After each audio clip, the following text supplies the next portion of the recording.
તો નાના બાળકોને એક પ્રેરણા મળશે કે આને મરચીનો છોડવો કહેવાય. પોતાના બાળકોને મરચા કેમ આવે, રીંગણા કેમ આવે, ટમેટા કેમ આવે, ટમેટાનો પ્લાન્ટ કેવો હોય, મીઠા લીમડાનો પ્લાન્ટ કેવો હોય, રીંગણાનો પ્લાન્ટ કેવો હોય. કારણ કે દિવસે ને દિવસે બીમારીઓ વધતી જ જાય છે. અમે કિચન ગાર્ડનનો કોન્સેપ્ટ શાકભાજી કે ફ્રૂટ કોઈને ખાવા મળતું નથી તાજું. નકર છોકરાઓને એમ થાય કે રીંગણા તો મશીનમાં આવશે બરાબર. તો એક દી એવી પાઠશાળા આવશે કે શાકભાજીનો જ એક વિષય આવશે.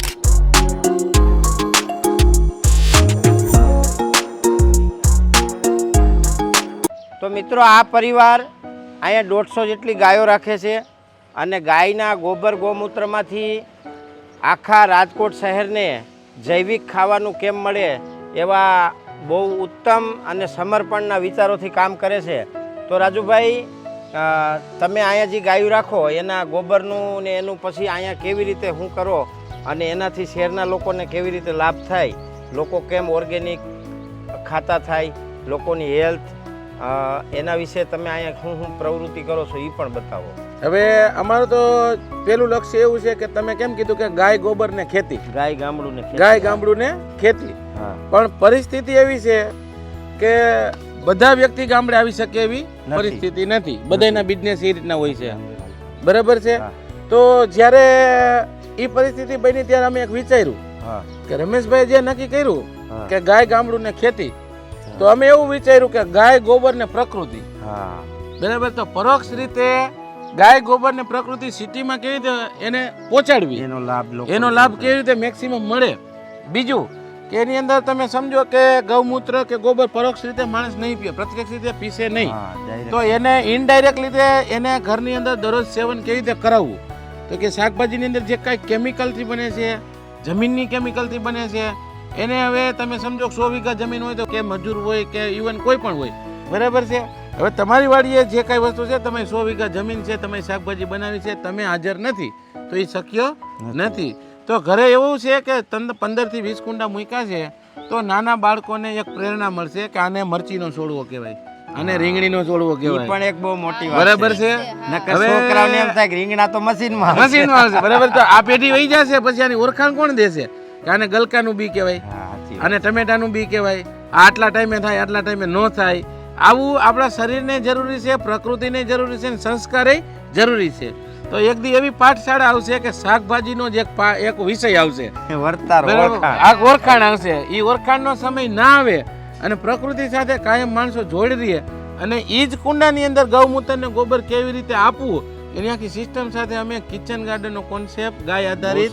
એમાં અત્યારે હું કરો કિચન ગાર્ડન? કિચન ગાર્ડન ની અંદર સમજો કે અત્યારે અમે બધા કુંડા જે છે, કુંડાની અંદર એક જ કુંડું હોય, એ કુંડાની અંદર બધા વાવેતર કરી છે. એ વાવેતર કરીને અને સિટી સુધી પહોંચાડી છે.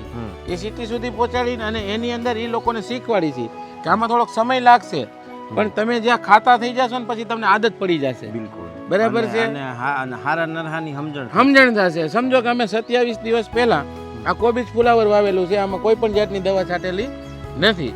તો આ અમે અત્યારે અહીંયા જે કાંઈ એક્સપિરિયન્સ કરી કે જે કોઈ ડેમોન્સ્ટ્રેશન બનાવી, તો એ અમે જે કુંડામાં આપવાના હોય એની અંદર શું શું કેવી રીતે ઉગવા કરે છે, ઉગે છે કેવું, કે એની સ્થિતિ કેવી છે, એનું એક અમે માધ્યમ બનાવેલું છે આખું રિસર્ચ સેન્ટર. માનો કે ભાઈ રીંગણી છે તો 25 દિવસનો છોડવો છે, તો આપણે જોઈ શકીએ કે છોડવામાં કોઈ પ્રોબ્લેમ નથી. અને જ્યાં જ્યાં પ્રોબ્લેમ હોય એ પ્રોબ્લેમનું સોલ્યુશન જ્યાં સુધી ના થાય ત્યાં સુધી એ વસ્તુ બારી મોકલતા નથી.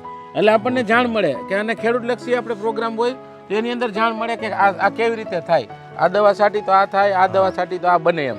બહુ સરસ. તો મિત્રો, રાજકોટમાં વસતા પરિવારોને, પોતાના પરિવારને, પોતાના બાળકોને મરચા કેમ આવે, રીંગણા કેમ આવે, ટમેટા કેમ આવે, ટમેટાનો પ્લાન્ટ કેવો હોય, મીઠા લીમડાનો પ્લાન્ટ કેવો હોય, રીંગણાનો પ્લાન્ટ કેવો હોય, આનું ખાલી નિશાળમાં ભણાવે નહીં અને જો પોતાની છત ઉપર આ લગાવે તો સૌથી મોટો ફાયદો એ થાય કે તમારી છત છે ને એ તપે નહીં. છત તપે નહીં એટલે ટેમ્પરેચર મેન્ટેન થાય એટલે છતની લાઈફ વધી જાય.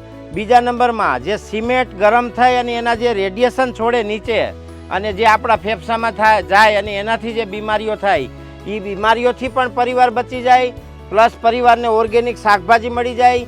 ગાયના ગોબર ગૌમૂત્રનો પરોક્ષ રીતે એમાં તમને ઉપયોગ થાય એટલે તમારા શરીર સુધી ન્યુટ્રિશન પહોંચે અને એક સારામાં સારું પરિવારને તંદુરસ્તી પ્રદાન શાકભાજી મળી રહે એવો સુંદર પ્રયત્ન છે રાજુભાઈનો અને બેનનો. તો આમાં તમે શું સંદેશ દેશો બેન? તમે આમાં તમારો શું રોલ છે અને તમે રાજકોટ શહેરના લોકોને આ બાબતે શું કહેવા માગો છો? મારો પ્રથમ તો આનો કોઈ એક્સપિરિયન્સ જ નહોતો, પણ મારા હસબન્ડે અને મારા બાબાનો આ કોન્સેપ્ટ છે કે ઘરે ઘરે તાજા શાકભાજી અને પોતાને જે જોઈએ છે ઈ વસ્તુ એને મળી શકે, ગમતા શાકભાજી, કે કોઈને આ જ ફ્રૂટ ખાવું છે કે આ શાકભાજી ખાવા છે તો ઘરે કેવી રીતના ઉગાડી શકે અને પોતાની મહેનતથી કેવી રીતના ખાઈ શકે, એ માટે એ લોકોએ આ ચાલુ કર્યું અને આમાં અમને ઘણો રિસ્પોન્સ મળ્યો છે. અને અત્યારે વેઇટિંગ જ છે એમ કહો તો ચાલે, કે રાત્રે 12 વાગે બી ફોન આવે છે કે અમારે આવું કરવું છે અમારા બાબા છોકરાઓ માટે, કારણ કે દિવસે ને દિવસે બીમારીઓ વધતી જ જાય છે અને આવું શાકભાજી કે ફ્રૂટ કોઈને ખાવા મળતું નથી તાજું, એટલા માટે બધાને આ વસ્તુ જોઈએ જ છે. અને એક દિવસ આનો સમય ચોક્કસ આવશે જ, મારું કહેવું એવું છે, ને આવી જ ગયો છે, 90% તો આવી જ ગયો છે અને આ તરફ વળશે જ. બિલકુલ. બીજું કે અમે જેને કિચન ગાર્ડન અહીંથી કરાવી તો ખાલી અહીંથી કુંડા દઈને છૂટી નથી જતા, ત્યાંથી જ અમે બંધાઈ છીએ એના પરિવાર સાથે, કે એના ઘરે કોઈ પણ પ્રશ્ન આવ્યો કે શાકભાજી નથી થતા, બરાબર નથી થતા, શું કામ નથી થતા, તો એની અમને પાછળની જે સર્વિસ આવે એ સર્વિસ અમે એટેન્ડ રાખી છીએ કે ભાઈ તમારી ઘરે કોઈ પણ વસ્તુ ના બને તો અમે બેઠા છીએ. બિલકુલ. પણ તમે એને શીખો, જાણો અને માણો. બહુ સરસ. મિત્રો, આના માટે તમારે સંપર્ક કરવો હોય તો આ નીચે ડિસ્ક્રિપ્શનમાં આપેલા નંબર ઉપર કોન્ટેક્ટ કરી શકો. અને આમાં હજી તમે શું સજેશન આપો છો, શું સુધારા આપો છો અને તમે શું કરવા માગો છો એ પણ કોમેન્ટમાં લખજો. અને તમારા ઘરમાં કિચન ગાર્ડન, ટેરેસ ગાર્ડન કરવું હોય તો તમે આ નંબર ઉપર ચોક્કસ સંપર્ક કરજો. જય ગૌ માતા, વંદે ગૌ માતરમ.